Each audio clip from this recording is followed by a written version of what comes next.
20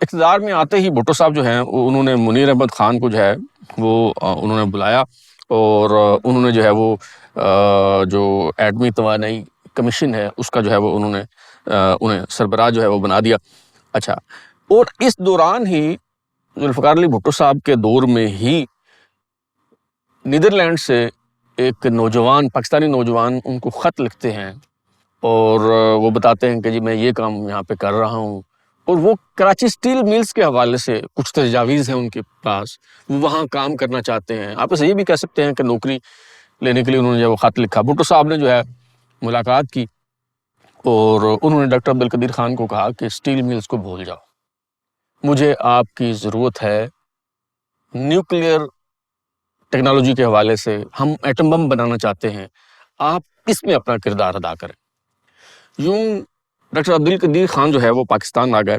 اب یہاں آ کے وہ جو بیوروکریٹک قسم کے ہرڈلز ہوتی ہیں، تو اس طرح کی پریشانیوں کا سامنا اور اس طرح کے مسائل جو ہے وہ سامنے آنے لگے، اور ڈاکٹر عبدالقدیر خان نے جب یہ ساری باتیں جو ہیں وہ بھٹو صاحب کو بتائیں، تو بھٹو صاحب نے کیا کیا؟ بھٹو صاحب نے ایک خفیہ منصوبے کا آغاز کیا۔ پاکستان کا جو یہ جو نیوکلیئر پروگرام ہے اس کا خفیہ نام رکھا گیا پروجیکٹ 706، اور بھٹو صاحب نے یہ طے کیا کہ پاکستان اٹامک انرجی کمیشن جو ہے وہ ایز اٹ از جوں کا توں موجود رہے، اور اس کے بالکل پیرل ایک اور ادارہ بنا دیا جائے جو خفیہ ہو، اور اس ادارے کا نام رکھا گیا KRL، کہوٹا ریسرچ لیبارٹریز، اور یہ جو پروجیکٹ ہے اس کا کوڈ نیم رکھا گیا 706۔ تو اٹامک انرجی کمیشن نمائشی گھوڑے کے طور پہ میدان میں موجود رہا، لیکن اصل جو گھوڑا تھا وہ کہوٹا ریسرچ لیبارٹریز تھا، جہاں پہ سارا کام جو ہے وہ ہوتا رہا۔ اور اس دوران کیا ہوا کہ 1974 میں پوکھران کے مقام پہ اسماعیلنگ بدھا میں بھارت نے جو ہے وہ ایٹمی دھماکے کر دیے، جس کی وجہ سے پاکستان کی مشکلات میں اضافہ ہو گیا، اور فرانس کے ساتھ جو معاہدہ ہوا تھا ری پروسیسنگ پلانٹ کے لیے، فرانس نے وہ دینے سے انکار کر دیا۔ اب بھٹو صاحب نے کیا کیا؟ بھٹو صاحب کو اندازہ تھا کہ یہ کام ہم سیدھے طریقے سے نہیں کر سکتے، لہٰذا انہوں نے فیصلہ کیا، وہ پنجابی میں کہتے ہیں سجی دکھا کے کھبی مارنا۔ تو بھٹو صاحب نے یہ فیصلہ کیا کہ یہ جو ری پروسیسنگ پلانٹ کا معاملہ ہے اس پہ ہم اتنا سخت سٹینڈ لیں، اس پہ ایسی پوزیشن لیں، اس قدر شدت کے ساتھ اس پہ بات کریں کہ پوری دنیا یہ سمجھے کہ یہ ان کے لیے زندگی اور موت کا مسئلہ ہے۔ لیکن اصل میں کہوٹا ریسرچ لیبارٹریز میں ہمارا جو نیوکلیئر پروگرام ہے وہ آگے بڑھتا رہے، اس کی کسی کو بھنک نہ پڑے اور کسی کی توجہ اس طرف جو ہے مبذول نہ ہو۔ تو بھٹو صاحب نے اسی اسٹریٹجی کے ساتھ، اسی حکمت عملی کے تحت جو ہے وہ ان کا روئے سخن، ان کی توپوں کا رخ ری پروسیسنگ پلانٹ کی طرف رہا کہ جی کیوں نہیں دے رہے آپ، ریل کیوں کینسل کی۔ لیکن جو کہوٹا ریسرچ لیبارٹریز ہیں وہاں پہ جو ہے وہ کام ہوتا رہا۔ اچھا، اس میں بھٹو صاحب نے الجھائے رکھا، اور یوں یہ کام جو ہے وہ ہوتا رہا۔ اور جب امریکہ کو یہ احساس ہوا کہ بھٹو صاحب جو ہیں انہوں نے دھوکہ دیا ہے اور پاکستان جو ہے وہ تو نیوکلیئر منصوبے پہ کام کر رہا ہے، تو یہی وقت تھا جب ہنری کسنجر نے بھٹو صاحب کو دھمکی دی کہ ہم تمہیں نشان عبرت بنا دیں گے، اور پھر امریکہ نے بھٹو صاحب کو جو ہے وہ نشان عبرت بنا دیا، ان کی حکومت کا تختہ الٹ دیا گیا، ذوالفقار علی بھٹو صاحب کو جو ہے وہ پھانسی دے دی گئی۔ اب آ جاتے ہیں جناب ضیاء الحق صاحب۔ اچھا، ضیاء الحق صاحب پہ آپ لاکھ تبرہ کریں، میں بھی کرتا ہوں، آپ ان سے ہزارہ اختلافات کریں، میں بھی کرتا ہوں۔ میں سمجھتا ہوں کہ پاکستان کی میں بہت سی جو برائیاں ہیں ان کی جڑ جنرل ضیاء الحق صاحب ہیں، ان کا آغاز ان کے دور میں جو ہے وہ ہوا ہے۔ یہ ساری باتیں ٹھیک ہے، لیکن یہ تسلیم کرنے میں کوئی آر محسوس نہیں کرنا چاہیے کہ بھٹو صاحب کی عداوت کے باوجود، اپنے اقتدار کو طوالت دینے کے باوجود، جتنی بھی غلطیاں سرزد ہوئی ہوں جناب جنرل ضیاء الحق صاحب سے، لیکن جو پاکستان کا ایٹمی پروگرام ہے اس پہ انہوں نے کوئی کمپرومائز نہیں کیا، اور جس کام کا آغاز بھٹو صاحب نے کیا تھا اس کو اس سے کہیں زیادہ تیزی کے ساتھ وہ آگے بڑھاتے رہے اور امریکہ کو انہوں نے جہاد افغانستان میں الجھائے رکھا، اور اس دوران پاکستان کا جو ایٹمی پروگرام ہے وہ تکمیل کے مراحل تک پہنچ گیا۔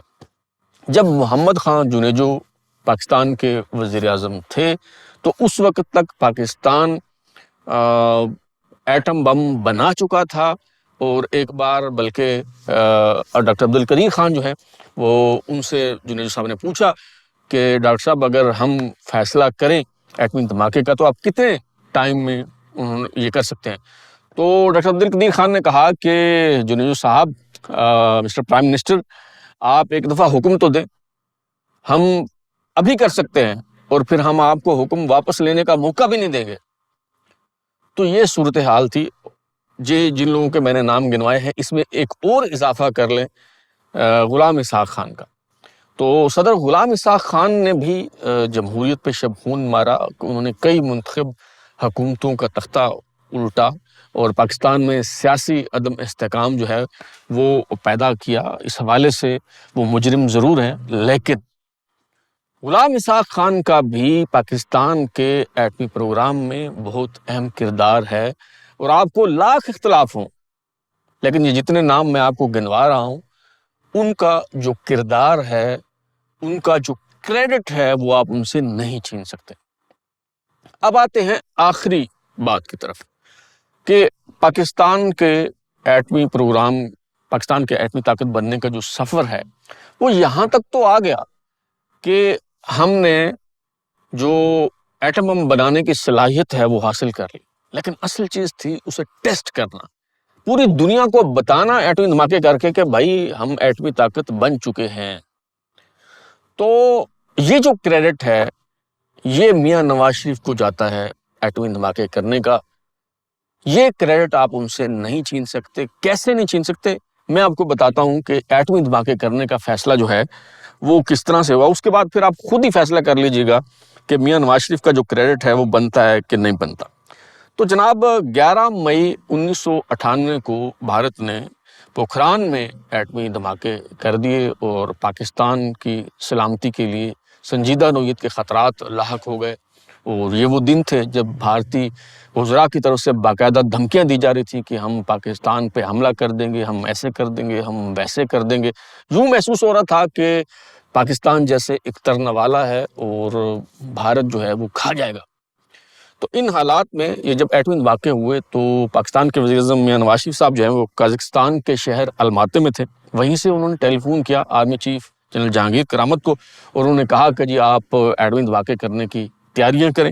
اب جو بڑی فوج کے سپہ سالار ہیں جنرل جہانگیر کرامت، وہ ذرا دانشور قسم کے پڑھے لکھے سپہ سالار تھے۔ انہوں نے کہا کہ مسٹر پرائم منسٹر کچھ سوچ لیں، غور کر لیں، آپ واپس آئیں، اس پہ بیٹھ کے بات کرتے ہیں، پھر فیصلہ کر لیں گے، اتنی جلدی کیا ہے۔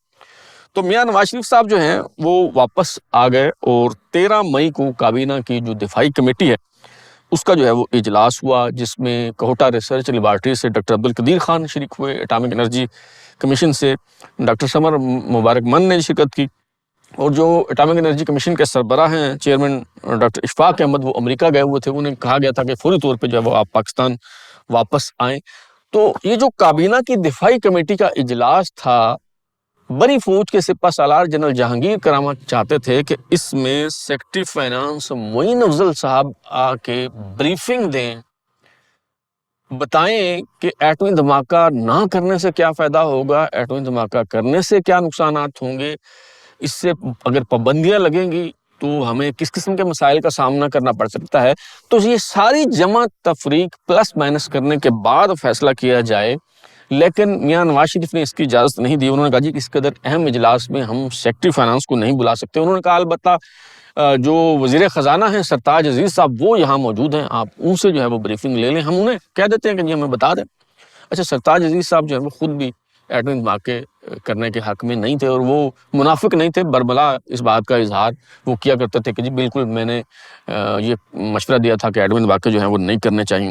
اچھا، یہ کتاب ہے جناب سہیل وڑائچ صاحب کی، غدار کون۔ اس کتاب میں جو ہے وہ میاں نواز شریف صاحب دعویٰ کرتے ہیں، صفحہ نمبر 128 اور 129 ہے کہ جی آرمی چیف جنرل جہانگیر کرامت کی رائے یہی تھی کہ ہمیں دھماکے نہیں کرنے چاہیے، امریکہ ناراض ہو جائے گا.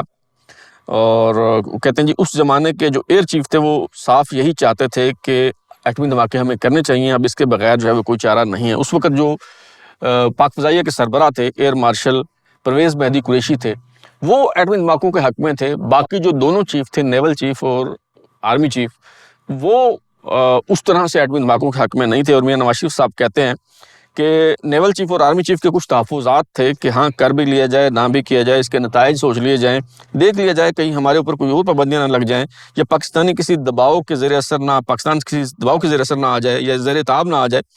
تو وہ یہ سب مجھے کہتے رہے کہ یہ بھی سوچ لیں، وہ بھی سوچ لیں، دیکھ لیں کہیں ایسا نہ ہو جائے، ویسا نہ ہو جائے. اچھا، یہ کتاب ویسے تو سہیل وڑائی صاحب کی کتاب ہے، لیکن میاں نواز شریف صاحب کا ورژن ہے.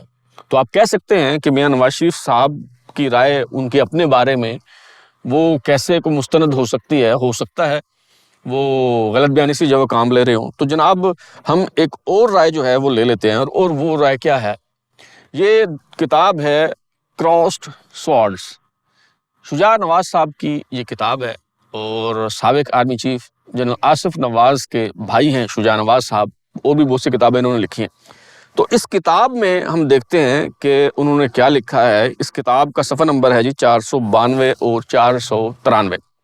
اچھا، اس میں انہوں نے جنرل جہانگیر کرامت کا موقف بیان کیا ہے. اس وقت جو آرمی چیف تھے ان سے انہوں نے، شجاع نواز صاحب نے رابطہ کیا، ان کا موقف معلوم کیا، اور اس کتاب میں جنرل جہانگیر کرامت کا جو موقف ہے وہ بیان کیا ہے شجاع نواز نے.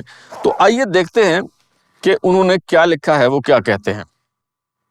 Karamat says he advised against any action and suggested that they discuss the pros and cons upon the Prime Minister's return. وہی بات جو میں نے کہی کہ آرمی چیف نے کہا کہ جی آپ پرائم منسٹر کو کیا واپس آ جائیں، اس کے جو مضمرات ہیں، ثمرات ہیں، جو پلس مائنس ہیں، سارے اس کا جائزہ لینے کے بعد جو ہے وہ ہم فیصلہ کر لیں گے.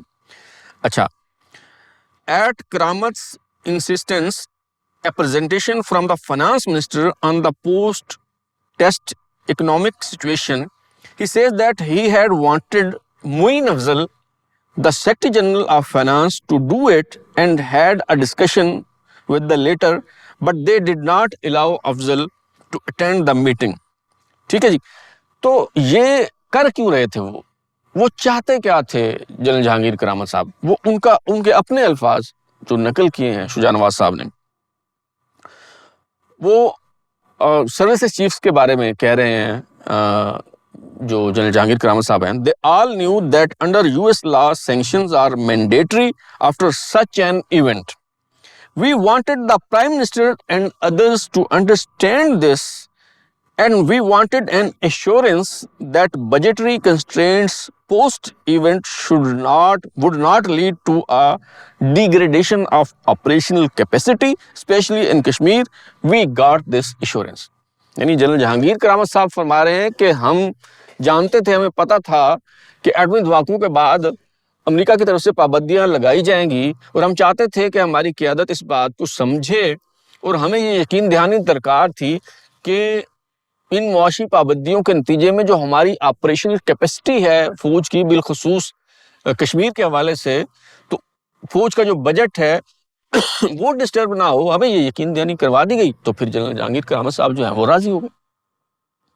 تو وہ لوگ جو کہتے ہیں نا کہ جی اس نواز شریف کی ٹانگیں کانپ رہی تھیں اور آرمی چیف نے جو ہے وہ دھماکہ کروایا، تو یہ جہانگیر کرامت صاحب خود کیا کہہ رہے ہیں میں نے آپ کو جو ہے وہ بتا دیا. اچھا، پھر کابینہ کی بات کر لیں. کابینہ بھی جو ہے وہ ایٹمی دھماکوں کے خلاف تھی. یہ 14 مئی کو وفاقی کابینہ کا اجلاس ہوا، تو ایسے لگ رہا تھا کہ کابینہ کے اجلاس میں جو امن کی فاختائیں ہیں انہوں نے ڈیرے ڈال دیے ہیں. بڑے صلح جو قسم کے، امن پسند قسم کے لوگ ہیں، جو کشیدگی نہیں چاہتے، جو چاہتے ہیں کہ بھارت نے چلے کر دیے ایٹمی دھماکے، ہمیں نہیں کرنے چاہیے، ہمارے لیے یہ ٹھیک نہیں ہوگا. اب اس وفاقی کابینہ کے اجلاس کا احوال جو ہے، یہ ایک اور حوالہ میں آپ کے سامنے رکھتا ہوں. سرتاج عزیز صاحب فوت ہو گئے ہیں، بڑے سیزنڈ قسم کے وہ پولیٹیشین تھے، اور ان پر کم از کم یہ آپ الزام نہیں لگا سکتے کہ وہ کوئی پٹواری تھے یا نواز شریف کی سائڈ پہ تھے.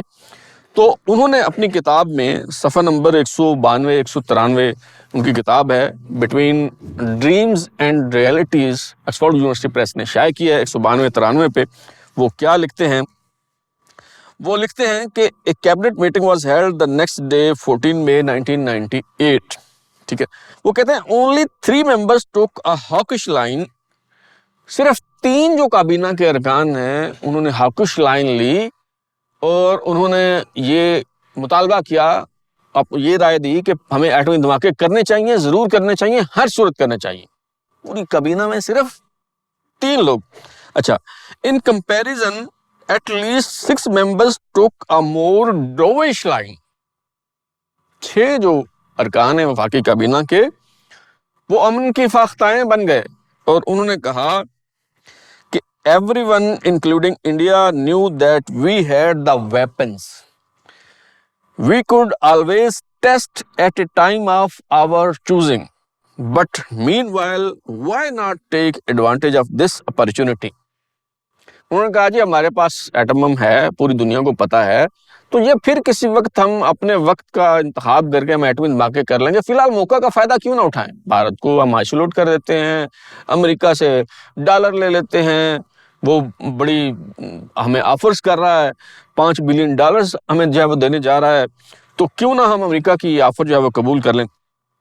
6 اراکین یہ کہہ رہے ہیں، 3 اراکین کہہ رہے ہیں کہ ایٹمی دھماکے کر دیں، اور another 6 members used hawkish rhetoric but advocated restraint to gain more time for decision making. اور یہ جو نہ ادھر تھے نہ ادھر تھے ان کے بارے میں جو ہے وہ ستاج جی نے کیا لکھا، انہوں نے کہا جی these members were neither hawks nor doves but could perhaps be categorized at house. یعنی نہ کوئی یہ 3 میں تھے نہ 13 میں تھے، نہ ادھر تھے نہ ادھر تھے. تو آپ اندازہ کریں کہ 15 آپ کے جو کابینہ کے ارکان ہیں اس میں سے صرف 3 کہہ رہے ہیں کہ دھماکے کریں، 6 کہہ رہے ہیں کہ نہ کریں، اور 6 جو ہیں وہ نہ ادھر ہیں نہ ادھر ہیں. تو آپ مجھے بتائیں کہ ایٹمی دھماکے کرنے کا جو کریڈٹ ہے وہ آپ اگر نواز شریف کو نہیں دیتے تو اور کسے دیتے ہیں؟ اچھا، اس وقت کے جو وزیر خارجہ تھے گوہر ایوب، انہوں نے اپنی کتاب glimpses into the corridors of powers میں ان امن کی فاختاؤں کے کچھ نام جو ہے وہ لکھے ہیں. ان کا دعویٰ ہے کہ سرتاج عزیز ہی نہیں، چودھری نثار علی خان، بیگم عابدہ حسین اور مشاہد حسین سید بھی ایٹمی دھماکوں کے مخالف تھے. بہرحال بحث و تمہیز کے بعد فیصلے کا اختیار وزیر اعظم کو جو ہے وہ دے دیا گیا.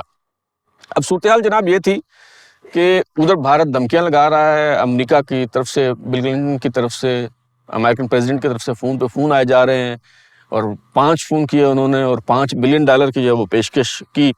اور آئی ایم ایف سے ملنے والا جو $2 ارب کا قرضہ جو ہے وہ بھی منسوخ ہو سکتا ہے اگر آپ ایٹمی دھماکے کرتے ہیں، معاشی پابندیاں بھی جو ہے وہ لگ سکتی ہیں. لیکن 18 مئی 1998 کو پاکستان ایٹامک انرجی کمیشن کے سربراہ ڈاکٹر اشفاق احمد کو ایٹمی دھماکوں کے لیے گرین سگنل دے دیا گیا. 28 مئی 1998 کو دوپہر 3:16 پر چاغی کے پہاڑوں سے تکبیر کی صدا گونجی اور پاکستان ایٹمی طاقت بن گیا. تو یہ تھا پاکستان کے ایٹمی طاقت بننے اور ایٹمی دھماکے کرنے کا جو سفر ہے اس کی روداد.